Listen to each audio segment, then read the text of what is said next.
अस्सलामुअलैकुम वरहमतुल्लाहि वबरकातुहू। कैसे हैं आप लोग? सब खैरियत से? अल्हम्दुलिल्लाह, अल्लाह का शुक्र, मालिक लाख लाख एहसान।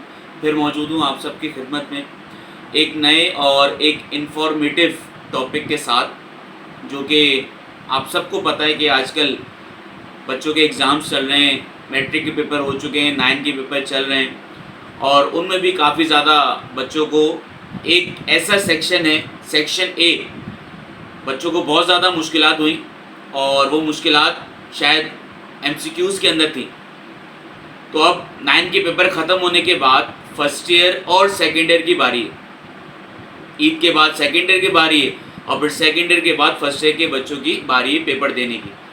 और इंटर के बच्चे काफ़ी ज़्यादा परेशान हैं कि सर हम एमसीक्यूज़ किस तरीके से करें, हमें कोई ट्रिक बताइए, हमें कोई टेक्निक बताइए।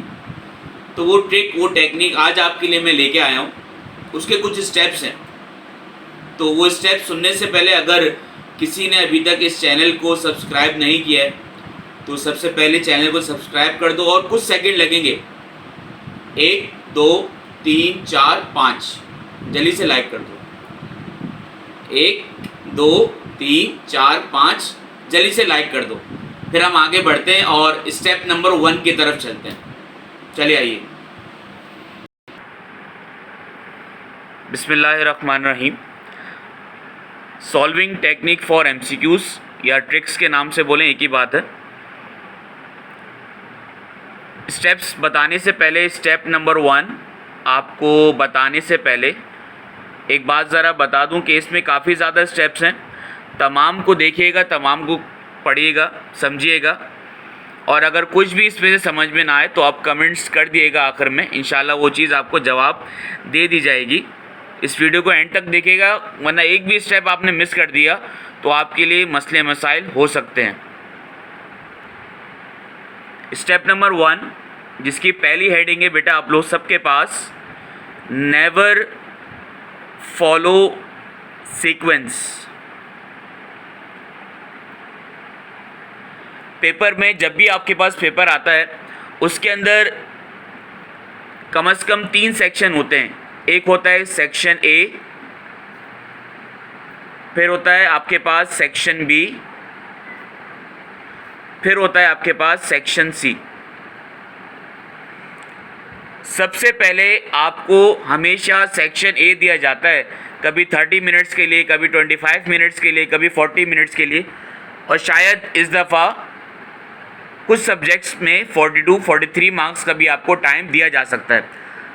आपके पास सेक्शन ए मौजूद है क्योंकि उसके अंदर आपने करने हैं एमसीक्यू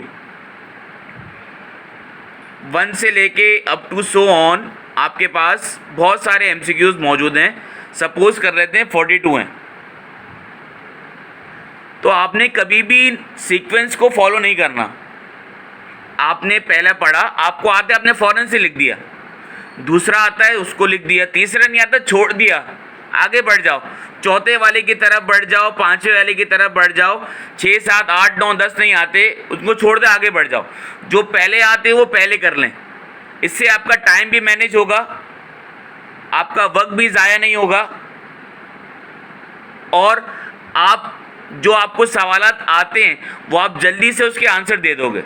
कुछ बच्चे बेसिकली करते क्या हैं, पहला सवाल आता है, दूसरा आता है, तीसरा नहीं आता, जब तक तीसरा नहीं होगा मैं आगे नहीं बढ़ूंगा और गर्दन एक दूसरे की तरफ देख रहे होते हैं, शायद कोई बता दे, शायद कोई मौजूदा हो जाए।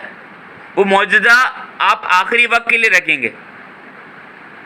पहले अपने आप पे भरोसा करते हुए जो आपको 42 में से, 40 में से, 30 में से 20 सवाल आते हैं, 10 सवाल आते हैं, आपने वो कर लिए। जो नहीं आते उसके लिए रुक जाइए, जो आते वो तो करें। स्टेप नंबर 2, स्टेप नंबर 2 की मेन हेडिंग क्या है बेटा आप सबके पास, do not take tension. Sir क्या ये आपने बच्चों वाली बात कर दी, पेपर और टेंशन ना लें, यही तो बेटा मेन फैक्टर है।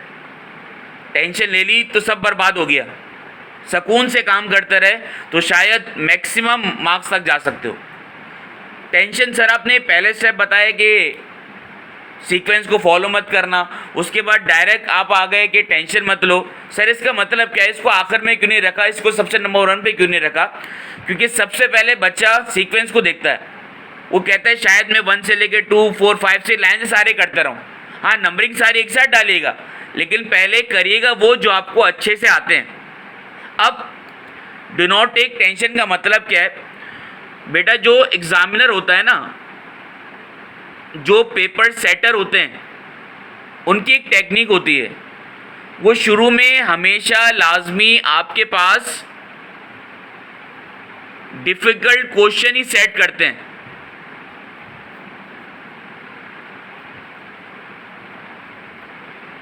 उनकी एक टेक्निक होती है ताकि बच्चा उनको पढ़ के परेशान हो जाए, टेंशन ले ले और जो आता है वो भूल जाए। सर कितने बुरे लोग हैं, किसी का अच्छा कर लेंगे तो क्या होगा? बेटा ये एग्ज़ाम्स दे रहे हैं, आगे बढ़ने के लिए, मेरिट बेस के लिए, तो कुछ ना कुछ तो टेक्निक अपनानी पड़ेगी। आप दूसरों से अलग कैसे होगे? इन्हीं तमाम बेसिस पे ना। तो पहला स्टेप आपको बता दिया, दूसरा स्टेप टेंशन नहीं लेनी है। डिफ़िकल्ट क्वेश्चन आ जाए छोड़ दो, आगे बढ़ जाओ और सीक्वेंस कभी फॉलो ना करो। Step number 3,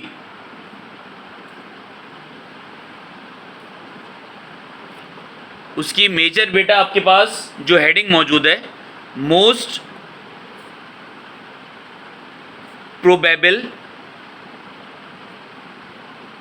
option. अच्छा, जिस तरीके से बच्चे तुक्के मारते ना एमसीक्यूज में, अक्कड़ बक्कड़ बम्बे बो 80 90 पूरे 100, वो 100 नंबर कभी पूरे नहीं आते। ठीक, तो ये तुक्के मार के स्टेप्स नहीं लिखे हुए, ये सारे के सारे पढ़े लिखे लोगों ने जितने भी मौजूद थे उन सब ने रिसर्च बेस की है, रिसर्च की है सही तरीके से, फिर जाके कुछ पॉइंट्स निकाले हैं, स्टेप्स निकाले हैं और आप तक ये पैगाम पहुंचाया जा रहा है। ठीक, तो सबसे ज़्यादा मोस्ट प्रोबेबल ऑप्शन कौन सा होता है? शायद ये स्टेप आप पहली दफ़ा सुन रहे हो। सर टेंशन ना लेनी, ज़िंदगी भर सुनते हुए आ रहे हैं। सीक्वेंस फॉलो नहीं करनी, शायद किसी न किसी टीचर ने बताया हो, लेकिन सर मोस्ट प्रोबेबल ऑप्शन कौन सा होता है? अभी मैं आपको एक एग्जांपल देता हूँ। अभी आपके पास मैट्रिक के पेपर हुए, 9th के पेपर हुए,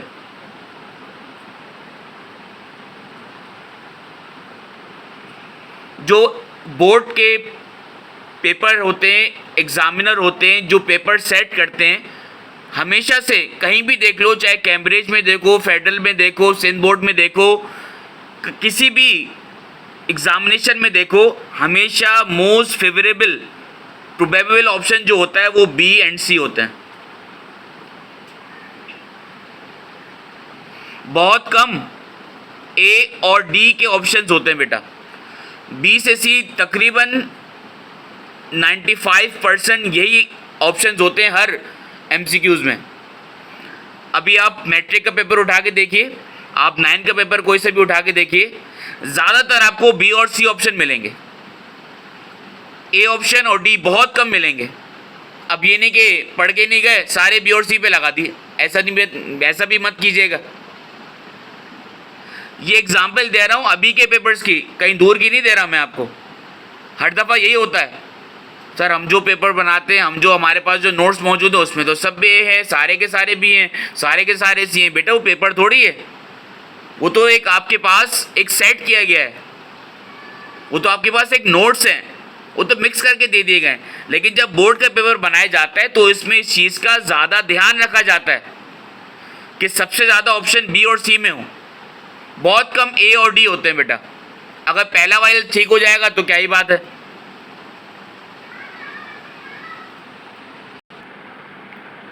अच्छा, ये जो थर्ड स्टेप है उसके अंदर एक कैटेगरी मौजूद है जो कि होती है ऑल ऑफ अबव। ये एक ऑप्शन आता है, ये तकरीबन 30, 40, 17 एमसीक्यूज़ में 2-3 में ही होता है और हमेशा ज़्यादातर 97 to 99% आंसर बेटा इसी का माना जाता है। तो अब ये नहीं कि जब भी देखा तो इसी पे टिक लगा दिया, आपने पहले पढ़ना है, समझना है, और जो ए बी सी और डी, क्या पता है इन तीनों का ताल्लुक उस सवाल के हर एक सवाल से मौजूद हो, उसके टॉपिक से मौजूद हो। एक टॉपिक मौजूद है, उसका ताल्लुक ए से भी हो, बी से भी हो, सी से भी हो, और आगे लिखा हुआ है ऑल ऑफ अबव, तो फिर आपने उस डी पे टिक करना है। अच्छा जी, फोर्थ स्टेप, स्टेप नंबर 4,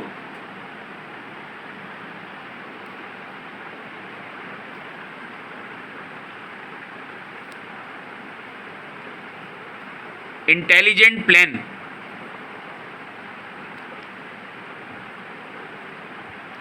या फिर एक और नाम इसको दे सकते हैं, स्टडी स्मार्ट।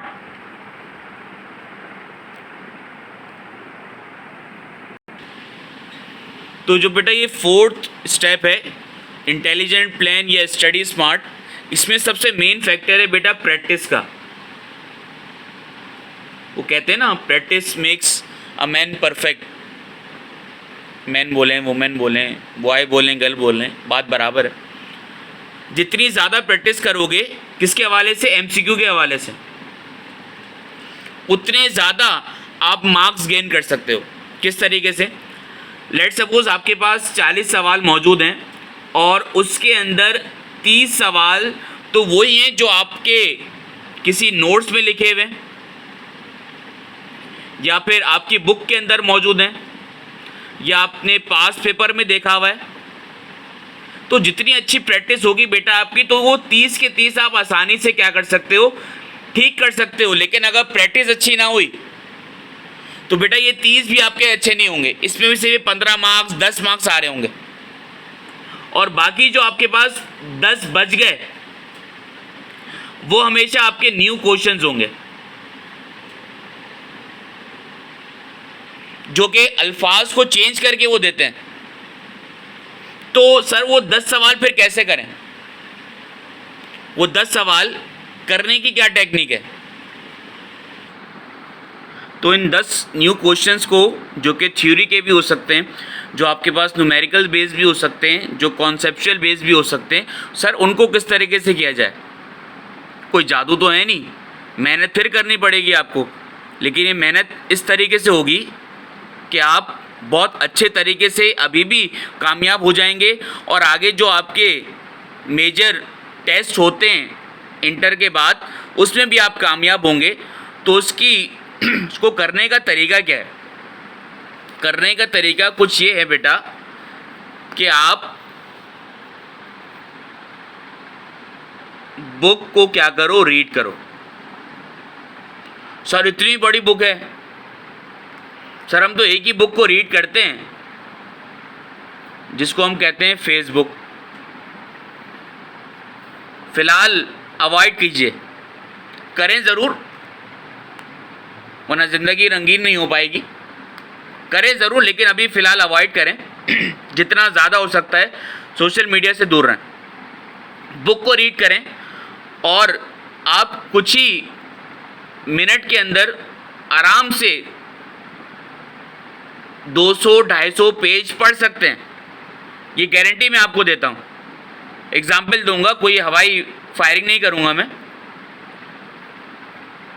ये देखें, आप तमाम के पास फ़िलहाल ये सेकेंड ईयर की बुक है, इसका कलर मैं आपको दिखा देता हूँ कि पिछले साल तक तो अभी हरा था, इस साल अल्लाह जाने ग्रीन, ब्लू, रेड ये हो सकता है, बाकी सब तो चीज़ें सेम रहेंगी, कुछ भी चेंज नहीं होगा इंशाल्लाह। ठीक है बेटा? तो ये काम करने से पहले ऊपर लिखा हुआ है कि ये पढ़ लीजिए, बरकत होगी। चैप्टर नंबर 11, इसके अंदर आपके पास, सर ये तो देखें माशाल्लाह बुक ख़त्म ही नहीं हो रही, इतनी सारी बुक है। ये सर पेज नंबर इसमें 1 मौजूद है, और आखिरी सर कहाँ पे ख़त्म हो रहा है? सर ये आखिरी ख़त्म हो रहा है तकरीबन 353 पे। अच्छा बेटा, मैं आपको कुछ लाइंस के हवाले से बताऊंगा कि आपने बुक को रीड कैसे करना है। बहुत सारे लोग परेशान हो जाएंगे, सर आप ये कौन सा स्टेप बता रहे हैं कि 300 पेज पढ़ लो। सर अगर मैं पढ़ना होता हम शुरू के दिन से नहीं पढ़ लेते। नहीं बेटा, आप आसानी से पढ़ सकते हैं। किस तरीके से, आइए ज़रा देखिए। टॉपिक क्या है बेटा आपके पास? हीट। अब मेन पॉइंट देखें तो इसके अंदर मेन पॉइंट्स ये है, इट का मतलब हीट बता रहा है। हीट को कंसीडर किया जाता था वेटलेस फ्लूइड, जिसका नाम क्या था? कैलोरिक।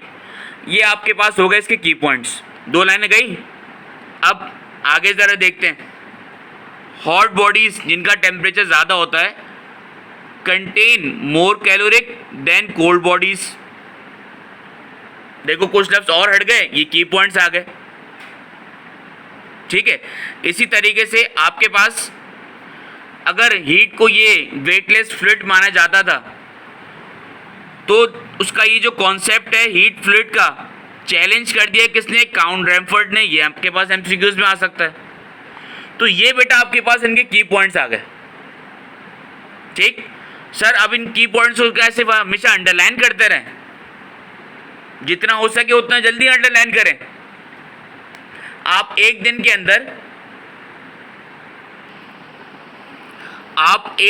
अंदर फिजिक्स की पूरी बुक आराम से क्या कर सकते हो बेटा? रीड कर सकते हो। ये गारंटी मैं आपको देता हूँ। अगर आप तरीके से 12 घंटे बैठ गए एक दिन के अंदर, एक दिन फिजिक्स, एक दिन केमिस्ट्री, फिर बाकी मैथ्स का तो अलग कहानी है, या ज़्यादा से ज़्यादा कर लें 2 दिन फिजिक्स 2 दिन केमिस्ट्री, सर 12 घंटे बहुत नामुमकिन सी बात हो जाएगी। बुक रीड कर लोगे, एमसीक्यूज का मसला सॉल्व हो जाएगा। अच्छा सर ये क्या रीड करके सिर्फ अंडरलाइन कर लें बस? नहीं बेटा, आपने क्या बनाने, आपने बनाने रीड करने के बाद, अंडरलाइन करने के बाद फ्लैश कार्ड्स बनाने। फ्लैश कार्ड्स बना लिए। अब वो कार्ड्स बना के करना क्या? उसकी तस्वीर लेनी है और रोज़ाना हर 2-3 पेज को या 5-6 पेज को, 7-8 फ्लैश कार्ड्स को अपने मोबाइल का वॉलपेपर बनाना है।